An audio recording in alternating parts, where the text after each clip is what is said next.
चलो, तो हम लोग जो है इस टॉपिक में, इस वीडियो में जो है हम लोग पढ़ने वाले हैं कुछ एडवांस प्रॉब्लम जो रिलेटेड होगा हमारा स्ट्रेट लाइन और सर्कल से। ठीक है, तो जो भी क्वेश्चन दिया जाए उसको पॉज करके ट्राई करो, ठीक है ना। चलो, सबसे फर्स्ट सवाल है हमारा, ए rectangular billiard table, a rectangular billiard table has vertices at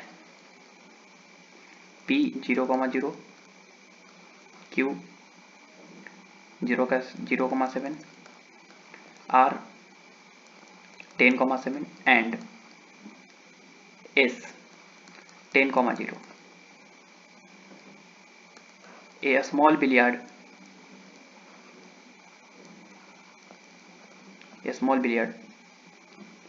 ball starts from the point M 3,4 and moves in a straight line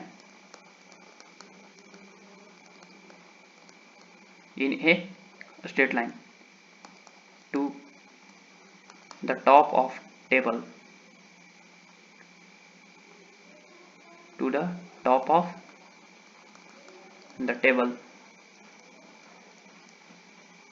the table bounces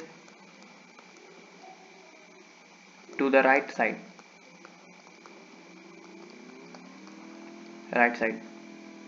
of the table, then comes at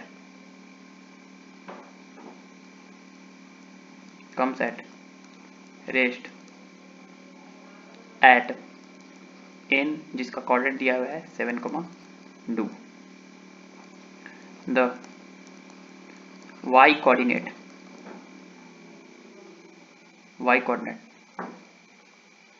of the point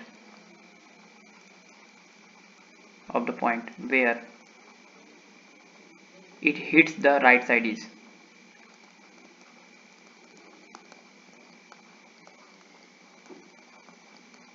ठीक है, ये सवाल है। तो इस सवाल को जो है हम बताते हैं, ध्यान से समझना। सबसे पहले जो है सवाल को सॉल्व करने के पहले तुमको ट्राई करके खुद से सॉल्व करना है, ठीक है ना। चलो, तो यहाँ पर सवाल दिया हुआ है कि एक रेक्टेंगुलर बिलियर्ड टेबल है जिसका वर्टाइसेस 0,0 है, 0,7 है, 10,7 है और 10,0 है। तो पहले एक रेक्टेंगुलर बिलियर्ड टेबल बना लेते हैं, ठीक है, आराम से, कोई जल्दबाजी नहीं, आराम से सॉल्व करना है। तो एक रेक्टेंगुलर बिलियर्ड टेबल बना लिए, this is y axis, this is x axis. एक रेक्टेंगुलर बिलियर्ड टेबल बना लिया ऐसे, ठीक है ना। इसका कोऑर्डिनेट दिया हुआ है 0,0, ठीक है, इसका कोऑर्डिनेट दिया है p,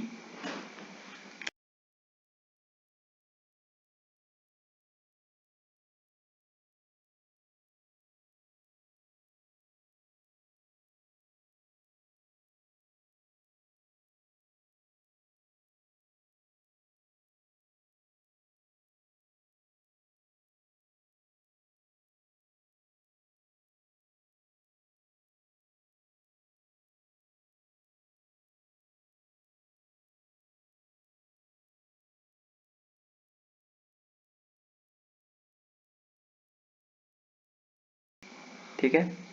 p का कोऑर्डिनेट दिया है 0,0, फिर 0,7, q का कोऑर्डिनेट 0,7 यहाँ पर होगा, q 0,7, r यहाँ पर है, इसका कोऑर्डिनेट दिया है 10,7 और इसका कोऑर्डिनेट दिया है कितना 10,0, ठीक है। अब होता क्या है कि एक स्मॉल बिलियर्ड जो है वो किसी पॉइंट जिसका कोऑर्डिनेट दिया है, small billiard ball start from the point 3,4, यहाँ पे 3,4 दिया हुआ है, and moves in a straight line to top of the table, ठीक है, तो पहले बना लेते हैं एक स्मॉल बिलियर्ड टेबल बना लेते हैं। तो बना लिया रेक्टेंगुलर, फिर एक स्मॉल बिलियर्ड जो एक बॉल बना लिए यहाँ पे। लेट्स यहाँ पे पॉइंट है एम जिसका कोऑर्डिनेट 3,4 और यहाँ से बिलियर्ड बॉल जो है जाता है इसके साथ क्या करता है, हिट करता है ये जो रेक्टेंगुलर जो बिलियर्ड टेबल है उसके टॉप पॉइंट पे हिट करके बाउंसेस बैक होता है और टकरा के जो है यहाँ पे राइट साइड से जाके टकराता है बिलियर्ड टेबल के साथ, और टकराने के बाद ये जो है वो किसी एन पॉइंट पर आ जाता है जिसका कोऑर्डिनेट दिया है हमारा कितना, एन पॉइंट पे 7,2। तो सवाल है कि ये जिस राइट साइड के जो बिलियर्ड टेबल के साथ टकराया तो इसका वाई कोऑर्डिनेट कितना है। एक्स कोऑर्डिनेट तो पता है 10 है, लेकिन वाई कोऑर्डिनेट कितना है, वाई कोऑर्डिनेट हमको फाइंड करना है। तो बना लेंगे y इक्वल टू वाट, तो ये वाट का साइन है, निकाल लेंगे। एक बात बताओ कि जब ये बॉल को यहाँ से हिट किया गया तो ये बॉल गया फिर यहाँ से टकराया इस राइट साइड पे टॉप मोस्ट पॉइंट पे, बिलियर्ड टेबल के टॉप मोस्ट पॉइंट से टकराया और फिर जो है इस तरीके से यहाँ पर आ गया, फिर यहाँ पे टकरा के फिर यहाँ से आ गया। लेकिन जब यहाँ से जब अपने आंखों से देखेंगे तो ये बॉल जो है वो यहाँ से नज़र नहीं आएगा, ये थोड़ा ऊपर से नज़र आएगा, ये थोड़ा ऊपर से नज़र आएगा ऐसे। तो ये जो ऊपर वाला पॉइंट है इसका हम कोऑर्डिनेट लिख सकते हैं। कैसे, ये जो है इसका ऊपर वाला जो पॉइंट है उसका कोऑर्डिनेट कैसे लिख सकते हैं, तो देखो ये जो पॉइंट है ए वाला, ये इसका जस्ट मिरर इमेज है इस पॉइंट का, एम का, किसके अबाउट, तो ये वाला जो लाइन है रेक्टेंगुलर जो हमारा बिलियर्ड था उसके टॉप मोस्ट पॉइंट का जो लाइन है जो एक्स एक्सिस के पैरेलल है, इस लाइन के अबाउट हम क्या कर सकते हैं, इसका पॉइंट का रिफ्लेक्शन या मिरर इमेज निकाल सकते हैं। लेकिन एक ऐसा पॉइंट है जो बहुत आसान पॉइंट है निकालना इसका, ठीक है। कैसे, क्योंकि देखो यहाँ से यहाँ तक का लेंथ कितना दिया है 7 और यहाँ से यहाँ तक का लेंथ दिया है कितना, यहाँ से यहाँ तक का लेंथ 4, तो यहाँ से यहाँ तक का लेंथ कितना हो जाएगा, यहाँ से यहाँ तक का लेंथ 3 हो जाएगा, यहाँ से यहाँ तक का लेंथ। अब बताओ कि यहाँ से यहाँ तक का लेंथ 3, तो यहाँ से यहाँ तक का लेंथ भी कितना हो जाएगा 3, तो इसका कोऑर्डिनेट हो जाएगा कितना 7 यहाँ से यहाँ तक और फिर यहाँ से यहाँ तक 3, तो 10 कॉमा कितना 10,3,10, एक्स कोऑर्डिनेट तो 3 है ये, चलो 3,10 हो गया।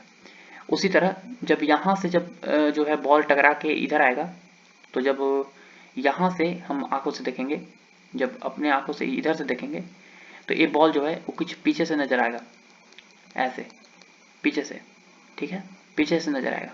तो इसका कोऑर्डिनेट भी हम निकाल सकते हैं। कैसे, इसका मिरर इमेज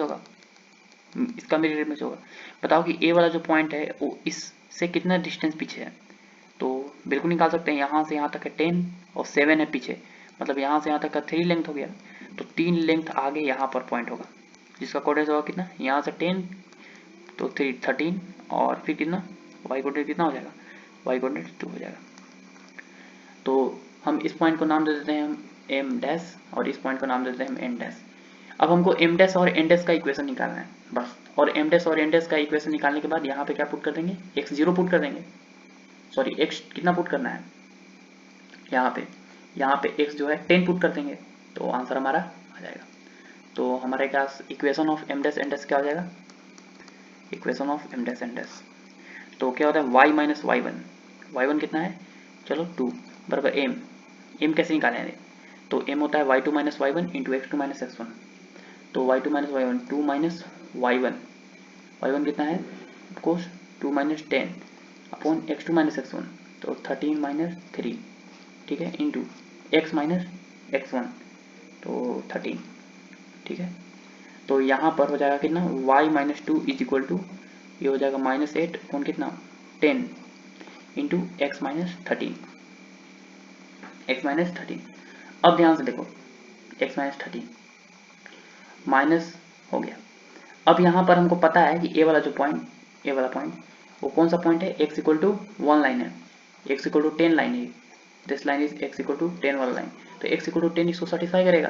तो जैसे ही हम यहाँ पे x इक्वल टू 10 डालेंगे तो y minus 2 equal to -8/10 into कितना 10 माइनस 13, तो -3 हो जाएगा, तो y बराबर हो जाएगा कितना कितना हो जाएगा बताओ, ये हो जाएगा -3 और मल्टीप्लाई करेंगे तो हो जाएगा 24 अपॉन 10 प्लस 2, तो हो जाएगा 2.4 प्लस 2 दैट इज 4.4।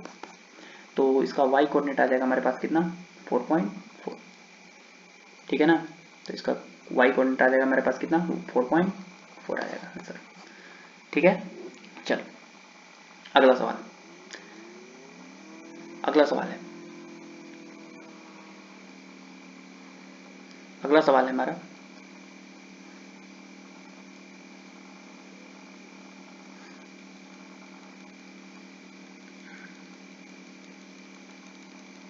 चलो अगला सवाल क्या है सब समझो।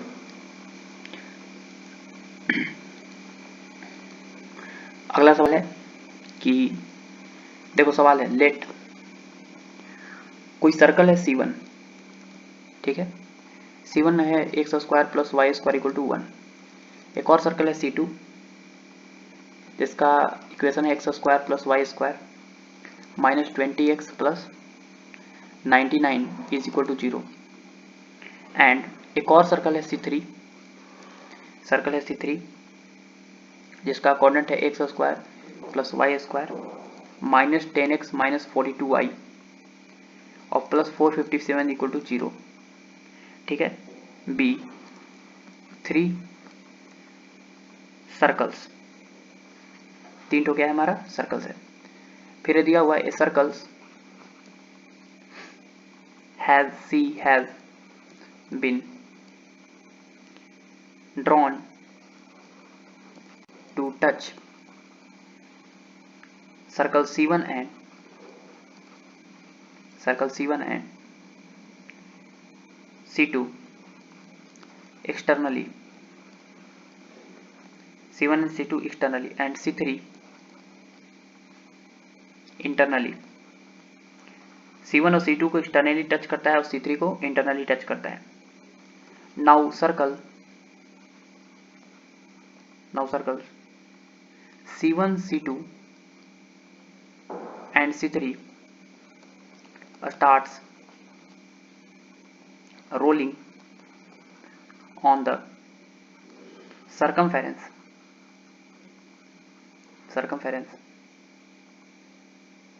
of circle C in anti-clockwise direction,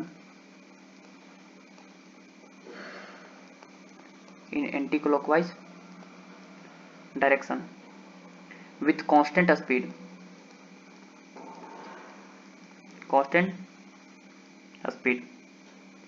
ठीक है। तीनों सर्कल जो है वो मूव करना शुरू करते हैं with constant speed anticlockwise direction में। If the centroid of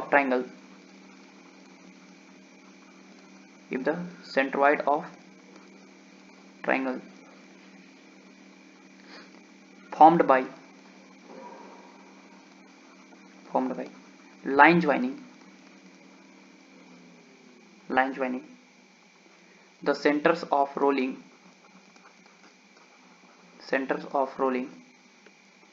circles C1 C2 and C3 lies on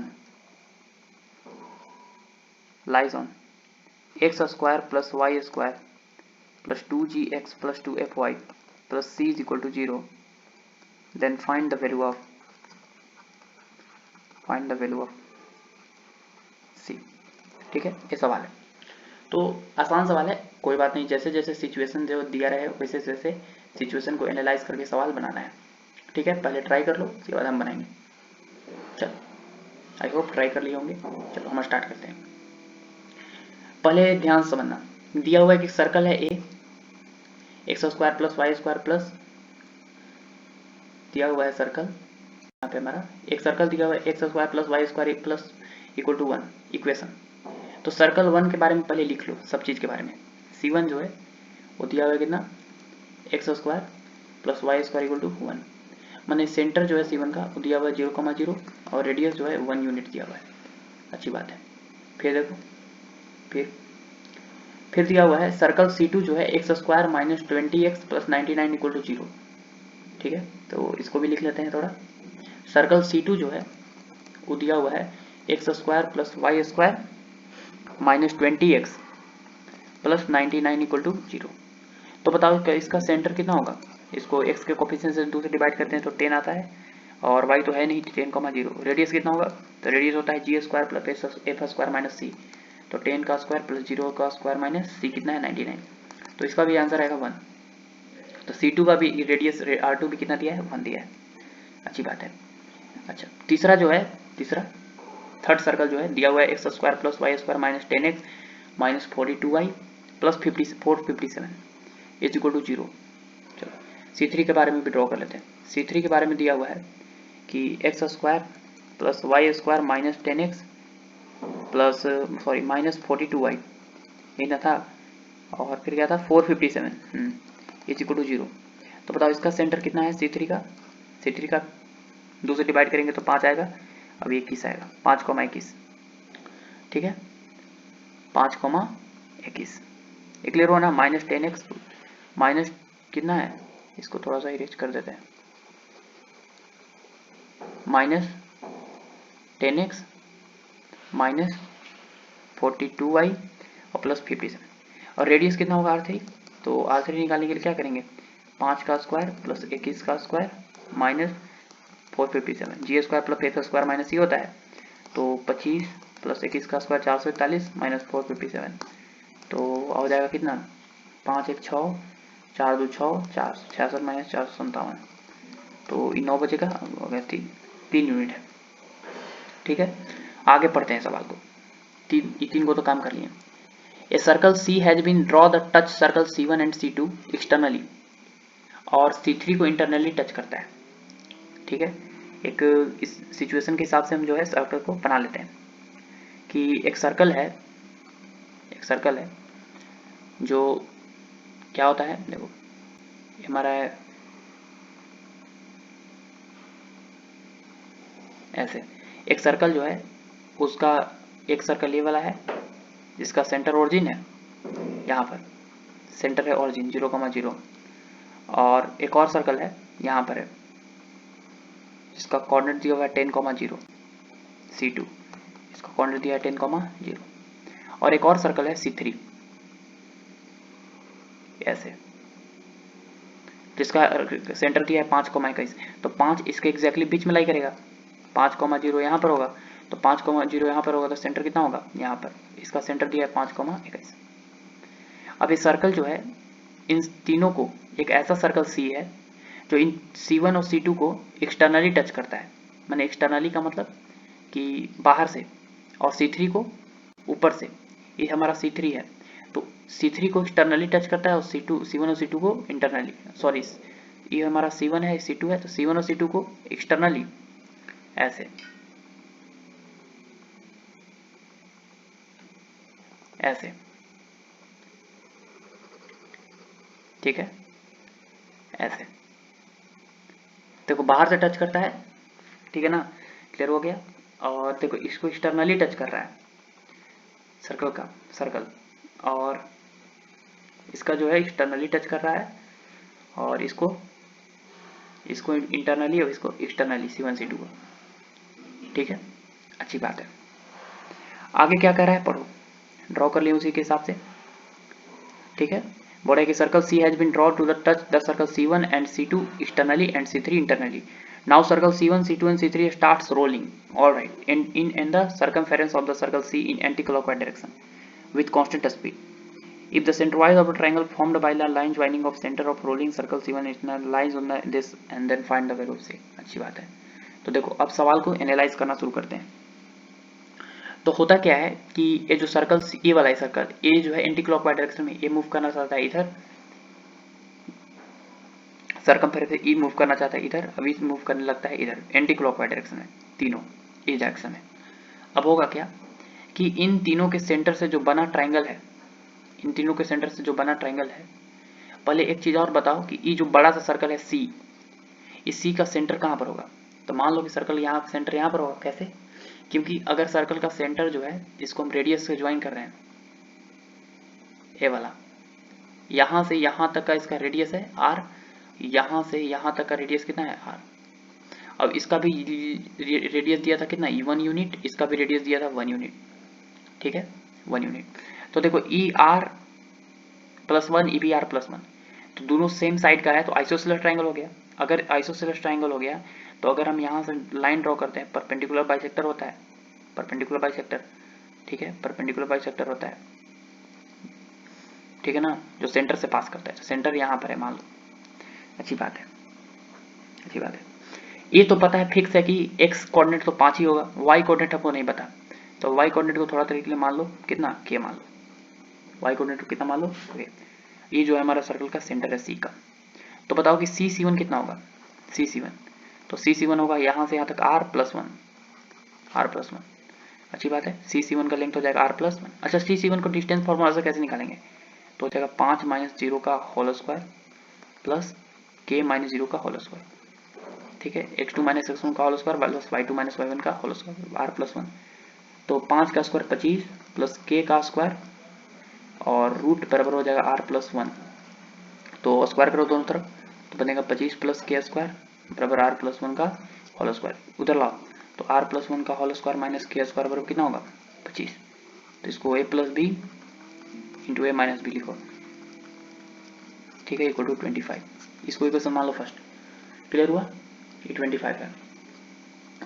अब एक बात बताओ कि यहाँ पे c2 निकालेंगे तो वही आएगा, इतना ही। c3 निकालते हैं, c3 तो ये वाला डिस्टेंस है कितना, ये वाला डिस्टेंस है कितना, तो बिल्कुल निकाल सकते हैं। ये वाला डिस्टेंस कैसे, देखो यहाँ से यहाँ तक का लेंथ है कितना 21, यहाँ से यहाँ तक का लेंथ, यहाँ से यहाँ तक का लेंथ कितना है 21 है। इसको इरेज कर दो, डिस्प्ले होगा फिर, ठीक है 21, ठीक है ना। यहाँ से यहाँ तक का लेंथ जो है हमारा कितना है 21 दिया है, यहाँ से यहाँ तक का लेंथ, ठीक है, यहाँ से यहाँ तक का लेंथ 21 दिया है। तो बताओ यहाँ से यहाँ तक 21 है, यहाँ से यहाँ तक, तो और इसका रेडियस 3 दिया था, इसका रेडियस कितना दिया था 3 दिया था कि नहीं, रेडियस 3 बिल्कुल दिया था। इसका रेडियस जो है कितना दिया था 3, ऊपर वाला c3 का। तो अगर हम होगा क्या कि यहाँ से हमको ये लेंथ निकालना है, तो यहाँ से यहाँ तक का हाइट है k और यहाँ से यहाँ तक का हाइट है 21, तो 21 माइनस k हो जाएगा। तो c3 का लेंथ हो जाएगा हमारे पास कितना 21 माइनस k, ठीक है, c3 का लेंथ 21 माइनस k, ठीक है। c3 का लेंथ कैसे निकालेंगे, तो हो जाएगा 5 माइनस x2 - x1 का होल स्क्वायर, तो 5 - 5 का होल स्क्वायर, 5 - 5 का whole square plus 21 minus k का होल स्क्वायर। c3 का लेंथ है कितना पहले बताओ, c3 का लेंथ हो गया 21 माइनस k, ठीक है, कितना हो गया 21 माइनस k, क्लियर हुआ। अच्छा 21 माइनस k, और इस चीज को हम लिख सकते हैं c3 को कितना, तो टोटल है r, यहाँ से यहाँ तक का लेंथ कितना है r है, यहाँ से यहाँ तक का लेंथ कितना है, रेडियस के बराबर है, यहाँ से यहाँ तक का, यहाँ से यहाँ तक का रेडियस है ये पूरा, और r में से कितना घटा देंगे, r में से हम कितना घटा देंगे 3 घटा देंगे, क्योंकि इसका रेडियस घटा देंगे तो ये लेंथ आ जाएगा हमारे पास। r में से अगर 3 घटा देंगे तो ई वाला लेंथ आ जाएगा। टोटल यहाँ से यहाँ तक का लेंथ कितना है, टोटल यहाँ से यहाँ तक का लेंथ है r में से ई वाला लेंथ हटा देंगे इतना दूर 3, तो कितना हो जाएगा r - 3, तो r - 3 के बराबर है कौन c3, तो लिख सकते हो c3 की जगह पे कितना r - 3, ठीक है, तो c3 की जगह पे लिख लो कितना r - 3 बराबर 21 माइनस k, तो इधर लाओ तो r + k बराबर कितना हो गया 24, r + 1 = 24। अब देखो r + k = कितना 24, तो हो जाएगा कितना r + k = 24, तो r + k = यहाँ पे 24 रखो, r - k है नहीं, यहाँ पे नहीं रहेगा, इसमें रखाएंगे, तो हो जाएगा इक्वेशन फर्स्ट से कितना, इक्वेशन फर्स्ट से पता चल जाएगा कि r + 1 - k इंटू 24 + 1 = कितना 25। r + k की जगह पे 24 रख दिया, ऊपर से एक था, ये एक बार में कैंसिल, तो r + 1 - k = 1, 1 से 1 कैंसिल, तो r बराबर कितना आ गया k। जैसे ही r = 1 यहाँ पे रखेंगे तो बताओ कि r के अगर रखेंगे तो r बराबर k बराबर कितना आएगा 12, तो r बराबर k बराबर 12 आ गया, r बराबर k बराबर 12, मतलब इस सर्कल का जो रेडियस है वो कितना दिया है 12 दिया है, ठीक है, इस सर्कल का रेडियस कितना दिया है 12। और k का लेंथ, इसका कोऑर्डिनेट हो गया पता चल गया 5,12। सेंटर का, सर्कल का सेंटर का पता चल गया 5,12। अब आगे पढ़ते हैं सवाल, आगे पढ़ते हैं। आगे क्या है? आगे है कि इन तीनों सर्कल जो है मूव करना शुरू किया कांस्टेंट स्पीड से। If the centroid of the triangle formed by the line joining of centre to rolling circle C1 C2 and C3 lines on the this circle then find the value of C। All right, तो यहाँ पर हमको पता चल गया कि centroid कितना होगा। पहले सेंट्रोइड निकालते हैं। पहले सेंट्रोइड निकालने के लिए पहले सर्कल ड्रॉ करना पड़ेगा। सर्कल ड्रॉ करने के लिए जो है सेंट्रोइड को ज्वाइन करो, पहले इसको, इसको और इसको ज्वाइन करना पड़ेगा क्योंकि ये सेंटर है। तो इन तीनों सर्कल जो रोलिंग सर्कल है इसके सेंटर को हम ज्वाइन करते हैं। ध्यान से समझना, ये वाला, ये वाला और ये वाला, इन तीनों रोलिंग सर्कल के सेंटर को हम ज्वाइन कर दिए। तो इसका कहीं पे सेंट्रोइड होगा। इस जो ट्राइंगल रेड कलर का बनाया है इसका सेंट्रोइड कहाँ पर होगा? निकाल सकते हो सेंट्रोइड, बिल्कुल निकाल सकते हैं। यहाँ पे देखो निकाल सकते हैं सेंट्रोइड ऑफ ट्राइंगल। तो क्या होगा कि x1 plus x2 plus x3/3 y1 plus y2 plus y3/3। तो देखो x1 plus x2 plus x3/3 तो 5 प्लस 0 प्लस 10/3 और 21 प्लस 0 प्लस 0/3। तो पता चल गया कितना? 5 प्लस 0 प्लस 10/3 और हो गया 21 प्लस 0 प्लस 0/3। तो सेंट्रोइड का कोऑर्डिनेट आ गया 5,323 तो सेंट्रोइड जो है उसी लाइन पे लाई कर रहा है, लाई करना भी चाहिए, यहाँ पर लाई कर रहा है 5,7 पे। और ये जो सेंट्रोइड है इसका जी सेंट्रोइड है वो हो क्या कर रहा है समझो। ये जो सेंट्रोइड है ये क्या कर रहा है कि ये जो सर्कल रोलिंग सर्कल कर रहा है, रोल कर रहा है। जैसे जैसे हम ट्राइंगल मान लो कि सर्कल रोल करते करते यहाँ पर आ गया, अब ये सर्कल रोल करते हुए यहाँ पर आ गया, तब जो है ट्राइंगल बनाएंगे तो ये जो है वो सेंट्रोइड यहाँ पर कुछ हो जाएगा। तो इस सर्कल ये जो सेंट्रोइड है, सेंट्रोइड एक सर्कल के अलोंग मूव कर रहा है और उस सर्कल का जो इक्वेशन है दिया हुआ है इस सर्कल के अलोंग मूव कर रहा है। और इस सर्कल का इक्वेशन दिया हुआ है कितना? x square plus Y square plus 2gx plus 2fy plus c is equal to 0। यहाँ पे देखो कि सर्कल का सेंटर पता है, रेडियस नहीं पता, लेकिन रेडियस निकाल सकते हैं। कैसे? यहाँ से यहाँ तक का लेंथ कितना है? 5। यहाँ से यहाँ तक का लेंथ कितना है? 5 है, ठीक है। और यहाँ से यहाँ तक का लेंथ कितना है? कितना है बताओ? टोटल यहाँ से यहाँ तक, सॉरी 7 है। यहाँ का लेंथ है 7, यहाँ से यहाँ तक का लेंथ है 12। तो 12 में से 7 गया तो 5। तो रेडियस पता चल गया हमका सेंटर का 5। तो बताओ सेंटर भी पता है, रेडियस भी पता है सर्कल का, तो बिल्कुल निकाल सकते हैं हम इक्वेशन। तो सेंटर पता है कितना? सेंटर पता है 5,12 और रेडियस पता है कितना? रेडियस भी पता है कितना सर्कल का? वो 5 पता है। तो बताओ कि इक्वेशन ऑफ सर्कल क्या हो जाएगा? तो इक्वेशन ऑफ सर्कल हो जाएगा, equation of circle will be x minus 5 का whole square plus y minus 12 का होल स्क्वायर बराबर 5 का स्क्वायर। तो x square plus 25 minus 10x plus Y square plus 144 minus 24y बराबर 25। 25 से 25 कैंसिल और हमारे पास इक्वेशन ऑफ सर्कल आ गया कितना? X square plus Y square minus 10x minus 24y plus 144 equal to 0। ध्यान से देखो यही सर्कल को बोल रहा है वो, X square plus Y square plus 2gx plus 2fy plus c equal to 0। C को कंपेयरिंग करो और सी का आंसर बताओ 144। तो हमारा सी का जो आंसर होगा वो कितना होगा? 144 होगा। यही सवाल में बोल रहा था कि सी का value, find the value of c बताओ। क्लियर हुआ? चल अगला सवाल, अगला सवाल, अगला सवाल है, ध्यान से सुनना। अगला सवाल, अगला सवाल अच्छा सवाल है, ठीक है। सवाल है कि ए line L is drawn from the point 4,3। किसी को जो है दिक्कत है तो वो सवाल को आगे बढ़ा के देख लें वीडियो को। सवाल लिखा जाए तब, to meet the lines L1 and L2 given by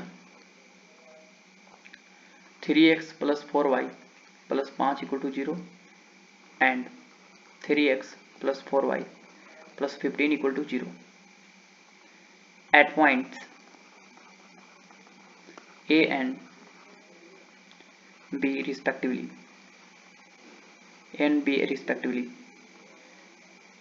from A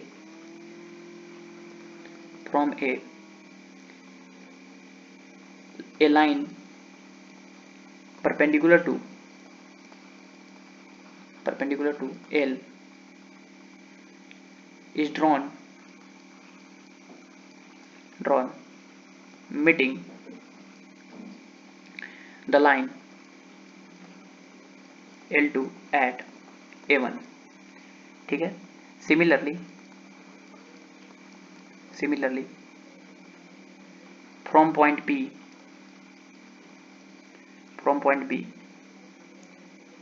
a line perpendicular to L1 at perpendicular to L is drawn meeting the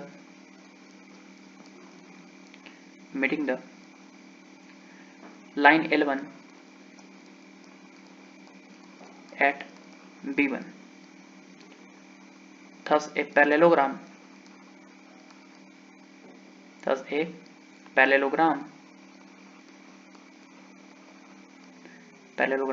AA1 BB1 is formed.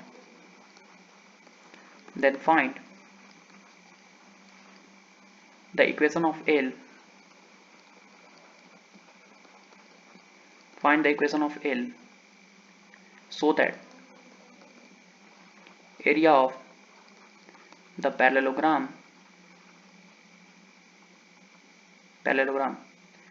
AA1 BB1 is least is AX plus BY plus 17 equal to 0. Find A plus B, ये सवाल है। तो इस सवाल को भी जो है ट्राई करके सॉल्व करो, ठीक है। चलो ट्राई करके सॉल्व कर लियोगे, हम बताते हैं। ए लाइन जो है ये ड्रॉन किया जाता है from the point P 4,3 mid the line L1 and L2 given the point this and that the point AB respectively, ठीक है। देन एक लाइन और है जो ड्रॉ किया जाता है जो L के परपेंडिकुलर है और जाको L1 को L2 को मीट करता है A1 पर, और सिमिलरली B पॉइंट से भी जो है एक लाइन ड्रॉ किया जाता है L के परपेंडिकुलर, और वो जो है L1 लाइन को B1 पॉइंट पे मीट करता है और एक पैरेललोग्राम A1 B1 फॉर्म होता है, ठीक है। B1 फॉर्म होता है इस फॉर्म।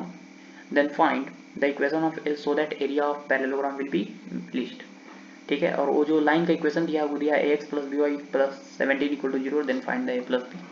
देखो हम सवाल समझाते हैं, ठीक है ना, आराम से समझो। सवाल है कि यहाँ पर दो तो पैरेलल लाइन है, एक पैरेलल लाइन A है, एक पैरेलल लाइन A है। Let's this line is L1 और दिस लाइन इज L2, और एक पॉइंट है कोई P जिसका कोऑर्डिनेट दिया है 3 4,3, और यहाँ से एक लाइन जो है ऐसे ड्रॉ किया जाता है, ऐसे ये हमारा L लाइन ड्रॉ किया गया जो L1 लाइन को A पे मीट करता है और L2 लाइन को B पे मीट करता है, ठीक है। अब होता क्या है कि ये जो L के परपेंडिकुलर A पॉइंट से L के परपेंडिकुलर जो है L के परपेंडिकुलर एक लाइन ड्रॉ किया जाता है जो कहाँ पे मीट करता है, L2 को जाके मीट करता है। देखो इसके L के परपेंडिकुलर है और A जो है जाके मीट करता है L2 को जहाँ पे इसका कोऑर्डिनेट दिया A1। उसी तरह B से इस L लाइन के परपेंडिकुलर जो है एक और लाइन जो है ड्रॉ किया जाता है परपेंडिकुलर लाइन है, और A जो है L1 लाइन को किसी पॉइंट मीट करता है B1 पे। तो देखो पैरेललोग्राम फॉर्म हो गया AA1 BB1, ठीक है ना, AA1 BB1। तो हमको जो है इस AA1 BB1 का जो है एरिया बताना है, AA1 और BB1 का जो है एरिया बताना है, इस तरह से बताना है, और इस तरह से बताना है कि लाइन जो है लाइन वो है AX plus BY plus C equal to 0 दिया हुआ है, ठीक है। तो देखो यहाँ पे ध्यान सुनो, जब यहाँ पे एंगल अगर हम वेरी करेंगे थीटा, तो बताओ कि अगर ए लाइन को हम यहाँ पर करेंगे तो पैरेललोग्राम थोड़ा सा लॉन्ग फॉर्म होगा, तो और एरिया ज़्यादा होगा। तो एक ऐसा एंगल होगा ना थीटा जिसके लिए इस पैरेललोग्राम का एरिया कम से कम हो, लिस्ट हो। तो वो कौन सा जो है थीटा हो, ये पहले हम निकालना चाहते हैं, थीटा निकालना चाहते हैं। जैसे जैसे इस लाइन को जो है, इस लाइन को अगर हम मान लो कि यहाँ पे से ड्रॉ करते हैं तो थीटा और बढ़ जाता, तो और कुछ एरिया आता। तो कुछ ऐसा थीटा होगा जिसके लिए जो है इस पैरेललोग्राम का एरिया क्या होगा, लिस्ट होगा। ठीक है, सबसे पहले इस पैरेललोग्राम का एरिया निकालना चाहते हैं। तो पैरेललोग्राम का एरिया निकालने के लिए हम क्या करते हैं कि ये जो ट्राइंगल दिख रहा है हमको, इसका एरिया निकालते हैं। तो इसके लिए हम एक परपेंडिकुलर ड्रॉप देते हैं, इस पर परपेंडिकुलर ड्रॉप देते हैं। क्या हम परपेंडिकुलर ड्रॉप निकाल सकते हैं? बिल्कुल निकाल सकते हैं। डी जो है दो पैरेलल लाइन के बीच का डिस्टेंस क्या होता है, याद करो, पैरेलल लाइन के बीच का डिस्टेंस होता है d2 माइनस d1। तो d2 माइनस d1, तो L1 का इक्वेशन दिया हुआ है, कितना दिया हुआ है, 3x plus 4y plus 15 equal to 0, ये L2 का है। और ये L1 का दिया हुआ है 3x plus 4y plus 5 equal to 0। तो होगा 15 minus 5 d2 minus d1 upon under root a square plus b square, ये सबको आना चाहिए। 10 अपॉन कितना 5, तो आ जाएगा 2, ये 2 यूनिट हो गया। अच्छी बात है। ई थीटा 90, तो ये कितना हो जाएगा 90 माइनस थीटा, ये हो जाएगा 90 माइनस थीटा। ये 90 माइनस थीटा, तो ये आपको 90 होना चाहिए, तो ये हो जाएगा थीटा। ठीक है, हम इसका एरिया निकालना चाहते हैं। तो देखो यहाँ पर अगर हम इस ट्राइंगल का एरिया निकालना चाहते हैं तो देखो एक बेस हो गया, अब ए लाइन परपेंडिकुलर हो गया, तो ये राइट एंगल ट्राइंगल बन गया। राइट एंगल ट्राइंगल का एरिया क्या होता है, area of triangle, area of triangle कितना, area of triangle B A B dash, B A B dash. देखो ऊपर वाला पॉइंट हो गया बी ए बी डैश, ये पॉइंट है बी ए बी डैश, इसका एरिया निकालना चाहते हैं। तो ये राइट एंगल ट्राइंगल है, तो इसका फॉर्मूला होता है 1/2 into base into height. Base base कितना है, तो देखो ए वाला जो लाइन है, ए वाला, ये परपेंडिकुलर है, जो 90 डिग्री का एंगल बना रहा है इस पे, बेस पे ही पे। तो बेस है ए बी और परपेंडिकुलर है बी बी डैश, तो बेस है ए बी और परपेंडिकुलर है बी बी डैश। अब ए बी का वैल्यू जो है हम निकालना चाहते हैं इन टर्म्स ऑफ थीटा। ये जो ए बी लेंथ है, ये जो ए बी लेंथ दिया हुआ है, ये ए बी लेंथ, इसका हम वैल्यू निकालना चाहते हैं इन टर्म्स ऑफ थीटा। बिल्कुल निकालेंगे, समझो। अगर हम ए बी का वैल्यू निकालना चाहते हैं इन टर्म्स ऑफ थीटा, तो ये परपेंडिकुलर पता है, इसका वैल्यू निकालना है, तो हम साइन थीटा चलते हैं। साइन थीटा इक्वल टू क्या होगा, perpendicular upon hypotenuse, hypotenuse A B, तो ए बी इक्वल टू हो गया 2 साइन थीटा। अच्छी बात है। अब फिर हमको निकालना चाहता है बी बी डैश, तो बी बी डैश निकालना है, तो ये थीटा दिया है, ये थीटा है और ये परपेंडिकुलर है, लेकिन ये परपेंडिकुलर इस थीटा के लिए नहीं है, बेस है, परपेंडिकुलर नहीं है, बेस है। तो इसके लिए हमको कॉस थीटा चलना पड़ेगा।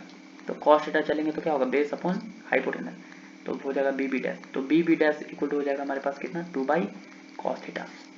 तो यहाँ पर उसका वैल्यू उठा के जो है इसमें हम पुट करने वाले हैं। तो डेल्टा इक्वल टू कितना हो जाएगा, 1/2 इंटू ए बी की जगह पे 2 sine theta into B B की जगह पे 2 cos theta. 2 sine theta into cos theta क्या होता है, साइन 2 थीटा, तो ऊपर बन जाएगा साइन 2 थीटा। अब डेल्टा इक्वल टू आ गया 4 साइन 2 थीटा। अच्छी बात है। अब सुनो, अब हमको ये जो एरिया है, एरिया ये किसका आया, ये जो डेल्टा है एरिया वो किसका आया, ये एक ट्राइंगल का एरिया है। अगर हमको एरिया ऑफ पैरेललोग्राम चाहिए, एरिया ऑफ पैरेललोग्राम, तो आपको 2 टाइम्स ऑफ करना पड़ेगा डेल्टा, डबल करना पड़ेगा 8 साइन 2 थीटा। ठीक है ना, क्यों डबल किए, सुनो देखो ध्यान से, इसका हमको एरिया निकालनी है, इसका, इस ट्राइंगल का, इसका डबल कर देंगे तो इसका भी एरिया निकल जाएगा पूरा पैरेललोग्राम का। तो पैरेललोग्राम का एरिया लिस्ट चाहिए, पैरेललोग्राम का एरिया लिस्ट चाहिए, तो हो गया हमारे पास 8 साइन 2 थीटा। अब पैरेललोग्राम का एरिया लिस्ट चाहिए, कम से कम चाहिए, तो साइन 2 थीटा ज़्यादा से ज़्यादा होगा। साइन 2 थीटा का वैल्यू ज़्यादा से ज़्यादा कितना हो सकता है, 1। 1 कब आएगा, जब थीटा कितना रखेंगे, 45 डिग्री, तब ना 45 दूना 90 होगा और साइन 90 का वैल्यू 1। तो थीटा इक्वल टू 45 डिग्री अगर लाइन का स्लोप जो है, लाइन जो है झुका रहेगा, तो जो है यहाँ पे थीटा इक्वल टू 45 डिग्री, तो उस केस में जो है एक ऐसा आएगा, मिनिमम आएगा एरिया। क्लियर हुआ, चलो। अब बताओ कि यहाँ पे स्लोप, दो ठो लाइन दिया हुआ है, एक लाइन ए अब एक लाइन ए, और इसके एंगल दिया है 45 डिग्री, एक लाइन दिया है एल, मान लो इसका स्लोप एम है, हमको नहीं पता, लेकिन हाँ इसका स्लोप पता है, इसका इक्वेशन दिया है 3x plus 4y plus 5 equal to 0, ये लाइन L1 था तब। तो इसका स्लोप कितना हो जाएगा, स्लोप हो जाएगा -3/4। तो बताओ कि दो ठो लाइन है L1 और L2, उसके बीच में एंगल दिया है, तो फॉर्मूला क्या होता है, tan theta equal to m1 minus m2 by m1 1 plus m1 m2 का मॉडुलस। तो बताओ कि tan कितना डिग्री है, 45 डिग्री, इक्वल टू m1 को मान लो m माइनस m2 कितना है -3/4 by 1 plus m1 m2 m into -3/4, उसका मॉडुलस tan 45 का वैल्यू 1 होता है, तो यहाँ पर हो जाएगा 1 equal to m plus 3/4 upon 1 minus 3m/4 modulus, तो 4m प्लस 3 अपॉन कितना हो जाएगा 4 माइनस 3m इसका मॉडुलस। अब यहाँ पर हम 2 को केस लेंगे, केस 1 कि जब वो पॉजिटिव हो, केस 1 जब वो 4m प्लस 3 पॉजिटिव वाला केस ले रहे हैं upon 4 minus 3m equal to 1, modulus plus और माइनस दोनों में ओपन होता है, तो यहाँ से 4m प्लस 3 बराबर आ जाएगा 4 माइनस 3m, तो 4 3 7m 7m बराबर कितना हो जाएगा, 3 में से आ गया तो 1, 4 में से 3 गया तो 1, तो m बराबर हो जाएगा 1/7, ये आ गया। और केस 2 लेंगे निगेटिव वाला, तो निगेटिव वाला केस लेंगे तो कितना हो जाएगा, -1 के बराबर करना पड़ेगा, तो हो जाएगा 4m plus 3 4 minus 3m equal to -1, तो 4m प्लस 3 बराबर -4 माइनस प्लस 3m, ये घटेगा तो m बराबर कितना हो जाएगा, 3 और 4 7, 3 और 4 कितना हो जाएगा -4 और 7 हो जाएगा 7, ठीक है, 4 में से 3 गया m और 3 और 4 7 -7, तो हमको -7 आ गया, ठीक है, m इक्वल टू कितना हो गया -7, तो 2 को हमको सोल्व निकल गया, पता चल गया m इक्वल टू कितना हो गया -7 हो गया, ठीक है, 4 इधर आएगा 7 में -7, क्लियर हुआ, अच्छी बात है। अब ध्यान से देखो, अब ध्यान से कि हमको 200 स्लोप आया, अब हम इक्वेशन ऑफ लाइन चाहिए, वो जो लाइन हम ड्रॉ किए थे वो कहाँ से पास हो रहा था, ये जो लाइन ड्रॉ किए थे ये वाला लाइन L, इसका स्लोप आ गया 2 ठो, एक आया 1/7 अब एक आया -7, अब एक 1/7 वाला देखेंगे, अब इस पास हो रहा है 4,3 से लाइन, 4,3 से, तो हम इक्वेशन अगर L का देखें और सवाल में दे दिया है ax plus by plus 17 equal to 0, तो देखते हैं कौन वाला 17 वाला आता है, तो यहाँ पर अगर हम लिखना चाहते हैं इक्वेशन ऑफ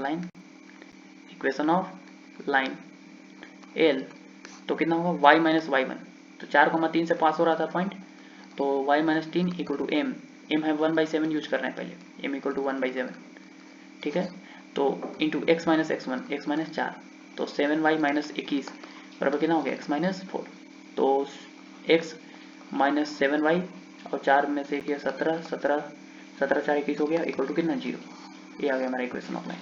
जैसे ही इक्वेशन ऑफ लाइन आया तो देखो 17 दिया हुआ है, अब इक्वेशन ऑफ लाइन पहले से दिया हुआ है ax plus by plus 17 equal to 0, देखो मैच कर गया, देखो सवाल में दे दिया है कि जो मिनिमम जो एरिया लिस्ट करेगा वो लाइन का इक्वेशन दे दिया है पहले ही कि the equation of line so that area of the parallelogram a with least is ax plus by plus 17 equal to 0, तो 17 इसी से आ गया, 17 इसी से आ गया तो वही इक्वेशन हो गया हमारा लाइन का, तो -7 तो यूज करना बेकार ही हो जाएगा, तो बताओ कि a का वैल्यू कितना हो जाएगा 1 और b का वैल्यू हो गया -7, तो आंसर बताना है a माइनस बी का ना, a माइनस बी का, तो बताओ कि 7 1 माइनस -7 1 और 7 8, तो हमारा आंसर 8 हो गया, क्लियर हुआ, बोलो, चलो अगला सवाल, अगला सवाल है, अगला सवाल है हमारा, देखो क्या, tangent PA and PB are drawn to the circle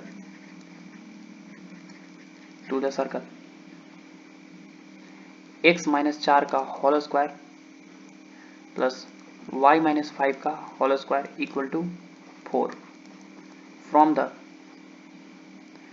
point P on the curve y बराबर sin x, y बराबर sin x से जो है उस पर एक पॉइंट P कहीं मार्क किए और किस सर्कल पे 2 टेंजेंट ड्रॉ किए, ठीक है, where A and B lie on the circle पे लाई कर रहा है, consider the function fx represented by the locus of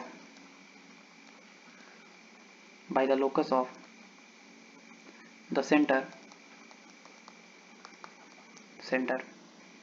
of the circumcircle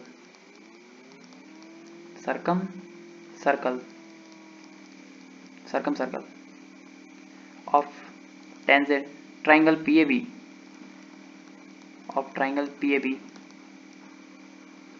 then which of the following is are correct?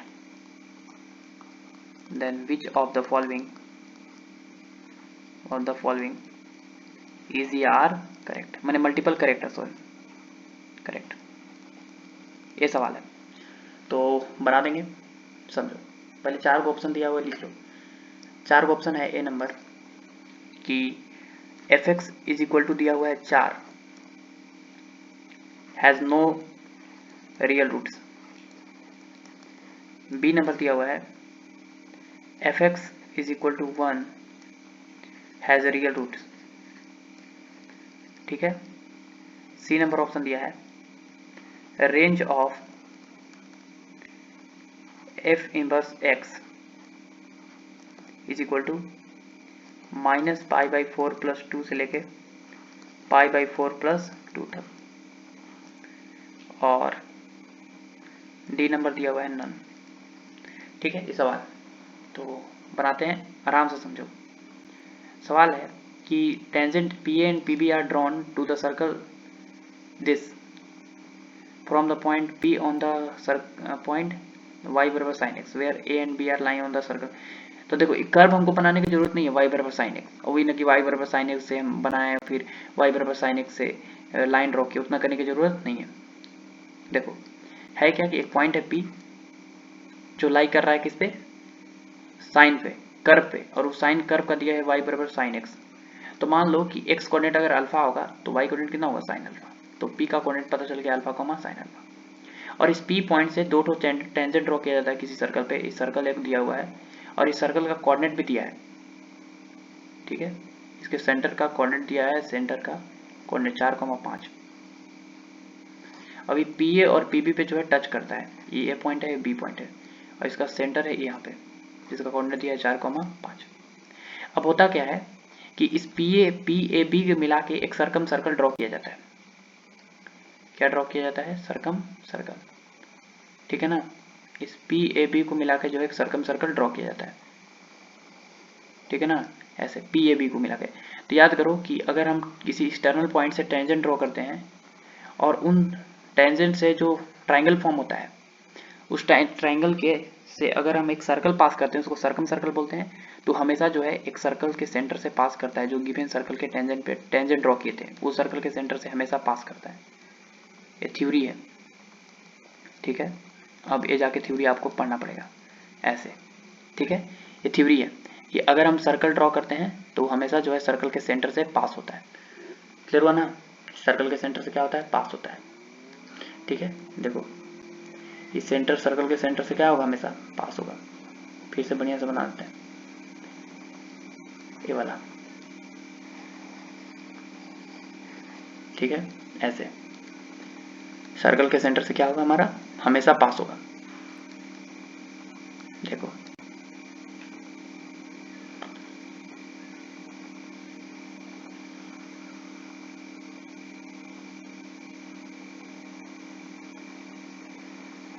ऐसे circle. अभी circle जो है circum circle है, जो 3 पॉइंट्स इससे इससे इससे और इससे पास हो रहा है।